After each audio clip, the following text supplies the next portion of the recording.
मातृभाषेमध्ये शिकतात. मराठी भाषा पण आहेच.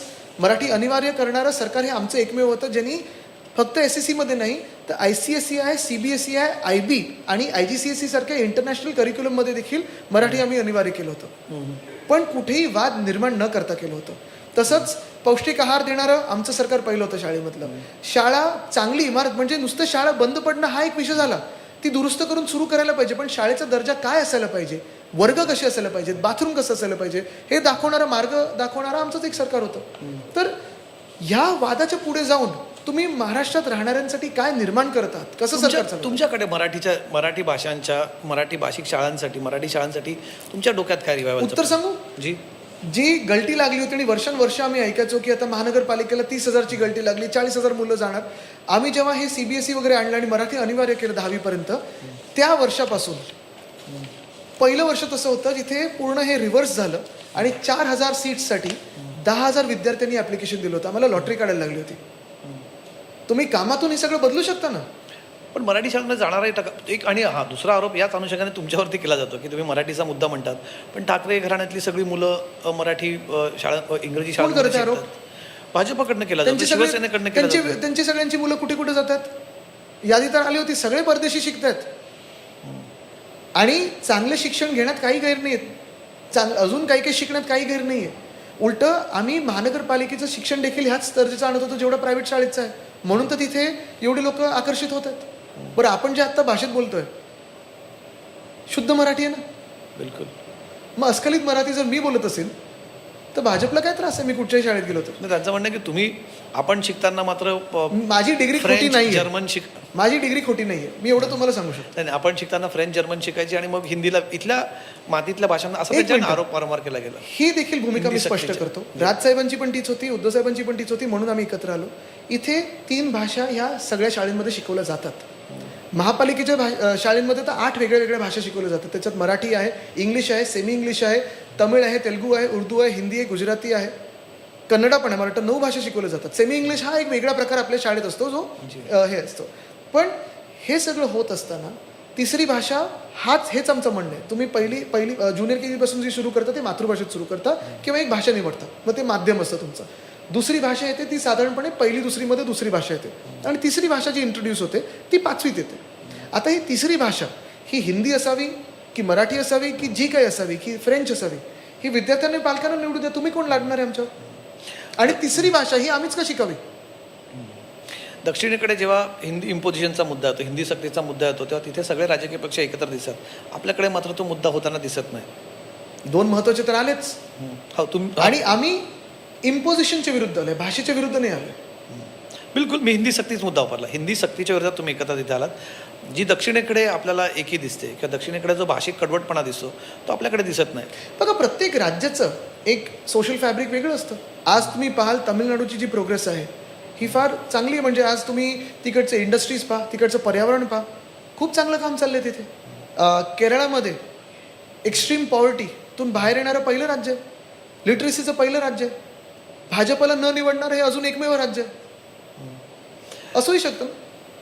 पुन्हा मला आता प्रचाराकडे यायचं. तुम्ही आता आम्ही असं ऐकलं आहे, अर्थात ही माहिती आहे आणि तुमच्याकडे अजून त्यात अधिकृतरित्या सांगितलं, पण संयुक्त सभा होणार आहेत प्रचाराच्या. हे तुमचे सोर्सेस कुठचे आहेत ह्याच्यावर मी तुम्हाला आमच्याच पक्षाचे जे आमचं पक्ष कुठचा तुमचा? नाही, आमचे पक्ष बघणारे जे रिपोर्ट ज्यांच्याकडे बीट असतात, बीट रिपोर्टर्स आहेत, त्या बीट रिपोर्टर्सकडनं त्यांच्याकडनं येणारी माहिती. त्यांच्या सोर्सेसवर तुम्ही तेवढं हे ठेवू नका.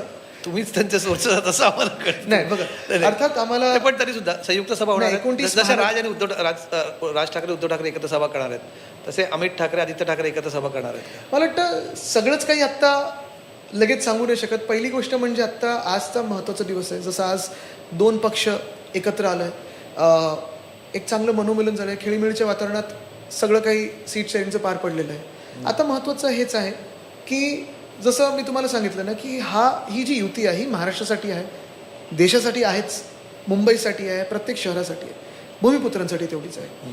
तर आम्ही काय देणार जनतेला जिंकून आल्यानंतर, आणि जिंकून तर येणारच, हे एक विजन येईल. आमच्यासोबत अजूनही काही पक्ष आहेत, अजूनही काही संघटना आहेत ज्यासोबत येऊ इच्छित आहेत, त्या येतील आणि रणधुमाळी सुरू होणार. राष्ट्रवादी येणार. मला वाटतं एक महत्त्वाचं आहे की आपण पाहाल की आम्ही मुद्द्याचं बोलू. जेवढंही भाजप वाईट बॉल टाकत राहील तेवढं मुद्द्याचं बोलू. आता प्रचार हा कसा असेल, कुठे कुठे आम्ही एकत्र असू, कुठे कुठे नाही, हे सगळं आता ठरलं तर अर्ध आहेच, पण पूर्ण होईल. तुम्ही म्हटलात की अजून काही पक्ष सोबत येणार, त्यात राष्ट्रवादी काँग्रेस आहे शरद पवारांची, आता जसं पुढे पुढे तुम्ही बघाल कोण कोण येतं सोबत. पण तसा विचार आहे काही? बघा, काही त्यांच्याबरोबर काही बिनसलं तर नाहीच आहे. पवार साहेब हे नेहमीच आत्तापर्यंत आमच्या परिवारशी जोडलेले आहेतच, तर बघू. नाही, कारण कसं आहे, राष्ट्रवादी इथे तुमच्यासोबत असणार, पुण्यात अजित पवारांसोबत असणार, अजित पवार सरकारमध्ये भाजपसोबत असणार, तर हे जे एकात एक आहे ना, मग ह्याच्यातनं कुठेतरी लोकांनाही वाटतं की अरे मग सगळे एकात एक आहेत. आम्ही जनतेसोबत असू आणि मुळात एकच आहे की एकच महत्त्वाचं आहे की जे जे महाराष्ट्रासाठी एकत्र येतील ते सोबत येतील आमच्या.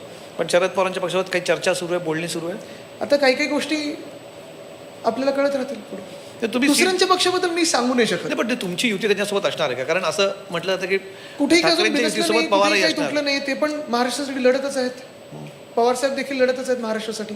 तुमची इच्छा आहे त्यांनी सोबत असावं? बघा, मी हेच पुन्हा एकदा सांगेन की महाराष्ट्र हितासाठी जे कोणी एकत्र येतील, महाराष्ट्र लुटणाऱ्यांच्या विरुद्ध जे कोणी एकत्र येतील, त्यांनी मला वाटतं सोबत लढलं पाहिजे. नाही, कारण तुमचं एकामेकांसोबत नाही, म्हणजे सोबत येऊन लढलं पाहिजे. हो, तुमचं आणि इक्वेशन सुप्रिया सुळेंसोबत आहे खूप ना, चांगलं चांगलंच होतं. तुमची त्यांच्याशी काही चर्चा झाली आहे? सगळं काही टू द पॉईंट नाही होऊ शकत ना. इतर ठिकाणचं काय, नाशिकमध्ये काय काय ठरतंय? नाशिक सोबत मला वाटतं मनसेबरोबर युती झालेली आज जाहीर केली. इतर ठिकाणी लवकरच जे जे आहे ते जाहीर होईल. तरी साधारणपणे फोकस 7 महानगरपालिकांमध्ये असणार आहे की त्याच्या पलीकडे 29 महानगरपालिकात करायचं? सगळ्या महानगरपालिका हे आमच्यासाठी महत्त्वाचे आहेत. कारण आज तुम्ही प्रत्येक शहर बघा, शहरामध्ये जी हालत झालेली आहे, शहर लुटलं जातं आहे भाजपकडून. शहरामध्ये जे विकास झाला पाहिजे, हे इन्फ्रास्ट्रक्चरच्या नावाखाली मोठे मोठे कॉन्ट्रॅक्टर आणतात, खड्डे सगळीकडे खोदून ठेवलेले आहेत. बरं, जी कामं ह्यांच्या काळात केलेली आहेत, जी काही थोडीफार केलेली आहेत, त्याच्यावर परत खड्डे पण आलेले आहेत आणि दुसऱ्यांच्या कामाच्या फिता कापतात. पण कुठे ना कुठेतरी चेक अँड बॅलन्स म्हणून बदल घडणं गरजेचं आहे, परिवर्तन होणं गरजेचं आहे. पण आता प्रचारामध्ये हाच मुद्दा घेऊन जाणार आहात की फक्त मुंबईमध्ये मराठीचा मुद्दा जेवढा? आम्ही मुद्द्याचं बोलणार. नाही, कारण तुम्ही मुंबईमध्ये मराठीचा मुद्दा जेवढा व्हॅलिड आहे तो राज्याच्या इतर भागांमध्ये तेवढा. आम्ही मुद्द्याचं बोलणार. मुद्द्याचं म्हणजे काय? तुम्ही म्हणजे फक्त म्हणजे जनतेचं बोलणार. हे बाकीचं जे हवेतलं यांचं जे व्हाईट बॉल बाउन्सर टाकणं असतं भाजपकडून, ते आम्ही नाही करणार. आम्ही जनतेचं बोलणार. ज्या ज्या शहरांमध्ये जे विषय आहेत त्याला तोडगा काढण्याचा प्रयत्न करणार. तुम्ही मगाशी म्हणालात की राष्ट्रवादी सोबत येऊन काँग्रेस, ज्याची मुंबईमध्ये खरं तर एका अर्थी ताकद राहिली आहे, तो सोबत येऊ शकला नाही तुमच्यासोबत, म्हणजे जो महाविकास निर्णय आघाडीचा घेतला असेल तो. पण महत्त्वाचं म्हणजे तुम्ही आज पाहाल, आज जे वातावरण आहे हे सगळेच बघत आहेत. म्हणजे कमलेशजी, मी तुम्हाला खरोखर सांगतो, जेव्हा राजसाहेब आणि उद्धवसाहेब एकत्र आले 16 जुलैला, मला वाटतं ते डोममध्ये जो कार्यक्रम झाला होता, त्यानंतर जे महाराष्ट्रात एक वेगळं वातावरण झालेलं आहे, महाराष्ट्राला वाटतं आता एक ताकद एकत्र आलेली आहे. मला वाटतं हे फार महत्त्वाचं आहे. एक नवीन ऊर्जा महाराष्ट्राला मिळालेली, एक नवीन ज्याला आपण बोलतो की एक आशा आहे. पण याच्यामध्ये काँग्रेस सोबत असे तर फरक पडला असता? आता जर तरवर बोलून काहीच अर्थ नाही. नंतर काही पर्याय, पोस्ट पोल अलायन्स ज्याला म्हटलं, तर निवडणुकांनंतर ह्याच्यावर पण बोलून काही अर्थ नाही. मला वाटतं पुढचे 15 पण दिवस तसा पर्याय खुला ठेवलेला आहे. एकच पर्याय आहे ह्या सरकारला. म्हणजे जर आपल्याला पर्याय निवडायचाच असेल तर ही जी युती आज झालेली आहे, सेना आणि मनसे, ही फार महत्त्वाची आहे. बरं, तुम्ही आज राज ठाकरे म्हणाले ती गोष्ट प्रेस कॉन्फरन्समध्ये, मुंबईचा महापौर मराठीच असेल,